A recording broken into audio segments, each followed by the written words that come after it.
1. Bismillahirrahmanirrahim. Assalamualaikum warahmatullahi wabarakatuh. Oke, di sini dari kelompok 1 akan menjelaskan tentang Scrum. Jadi di kelompok kami, dari kelompok kelas 1 ini beranggotakan 1 Adi Julianto 235, yang kedua Ahmad Jaki Nurfudoni 229, ketiga M Wahyu Indrawan 221, dan yang terakhir Aldi 226. Oke, untuk materi selanjutnya akan dijelaskan oleh Mas Jaki. Silakan Mas Jaki.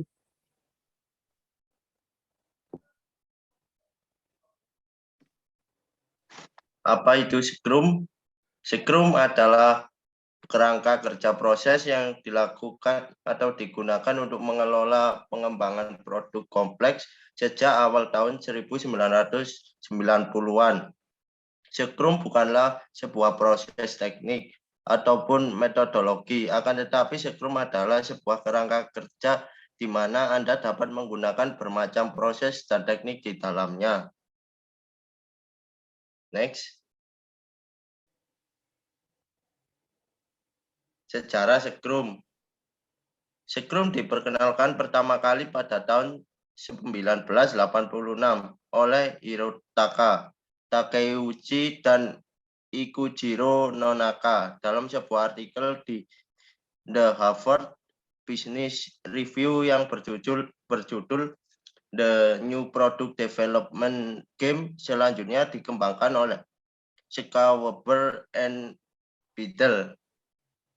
Selanjutnya dijelaskan oleh Mas Aldi. Ya, tentang Scrum.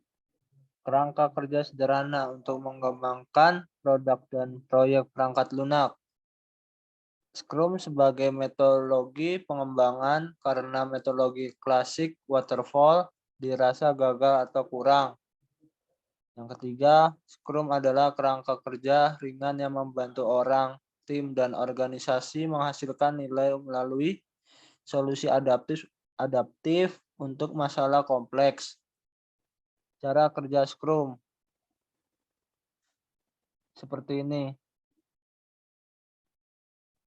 Nah, nyawa dari pelaksanaan Scrum adalah sprint yang merupakan batasan waktu pengerjaan. Cara kerjanya dapat dilihat pada gambar di slide sebelumnya dengan tahapan sebagai berikut. Yang pertama, product backlog.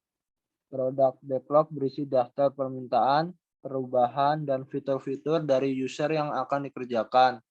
Product owner atau PO akan menentukan prioritas dari setiap item product backlog. Yang kedua, sprint planning. Dalam sprint planning, PO akan menjelaskan objektif sprint dan product backlog item kepada tim development. Selain itu, pada sprint planning juga akan ditentukan sprint goal oleh Scrum team. Yang ketiga, sprint backlog. Sprint backlog adalah daftar item dari produk backlog yang terpilih untuk ditambahkan pada sprint perencanaan untuk mencapai sprint goals. 4. Daily Scrum. Daily Scrum bisa disebut juga dengan daily meeting. Daily Scrum dilakukan setiap hari selama berlangsung. Tujuannya adalah mengoptimalkan kolaborasi dan performa dari tim dengan melakukan inspeksi pada pekerjaan yang dilakukan. Yang kelima, sprint review. Pada sprint review akan dilakukan demo pekerjaan apa yang sudah selesai. PO akan menjelaskan apa saja pekerjaan yang sudah selesai dan belum selesai. Pekerjaan bisa dikatakan selesai apabila sesuai dengan definition of done atau DOD. Yang keenam, sprint retrospektif. Setelah dilakukan sprint review, akan dilakukan sprint retrospektif, di mana pada tahapan ini Scrum melakukan inspeksi dirinya sendiri. Pada tahapan ini akan ditentukan apakah sprint yang sudah dikerjakan sebelumnya berjalan baik, atau ada yang perlu diperbaiki sebelumnya melangkah pada sprint yang berikutnya. Ya, selanjutnya akan dijelaskan oleh Mas Indra. Ya baik, terima kasih Mas Aldi. Jadi pada bagian sprint ini dibagi menjadi 4.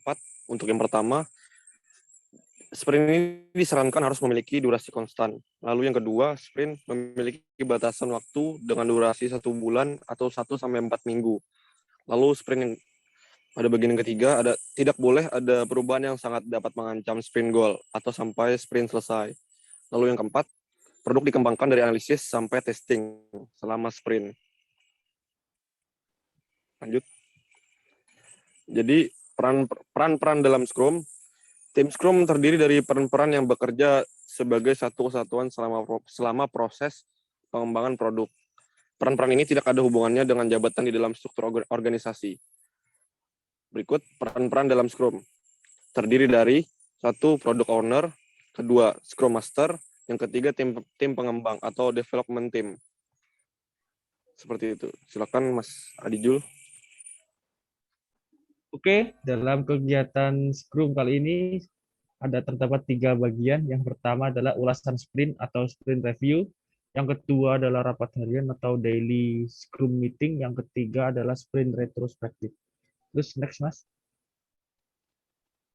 Oke, jadi kapan Scrum digunakan? Jadi Scrum akan digunakan pertama yaitu ketika ingin meneliti atau menggali potensi pasar. Yang kedua, ingin mengembangkan produk dan peningkatannya. Yang ketiga adalah merilis produk dan peningkatannya. Yang keempat, mengembangkan dan memelihara operasional. Yang kelima, mengelola dan memperbarui produk. Dan yang keenam adalah tim programmer yang sedikit, ya minimal 6-10 orang. Next, Mas.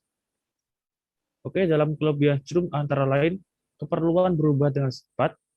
Yang kedua, tim berukuran kecil sehingga melancarkan komunikasi dan mengurangi biaya. Yang ketiga, pekerjaan terbagi-bagi sehingga dapat diselesaikan dengan cepat. Yang ketiga adalah dokumentasi dan pengujian terus-menerus dilakukan setelah software dibangun. Yang terakhir, proses Scrum mampu menyatakan bahwa produk selesai kapanpun diperlukan. Oke, next, Mas. Jadi kekurangan Scrum adalah developer harus selalu siap dengan perubahan karena perubahan akan selalu diterima. Oke, next, Mas. Oke, sekian dari kelompok kami. Jika ada kurangnya, mohon maaf. Wassalamualaikum warahmatullahi wabarakatuh.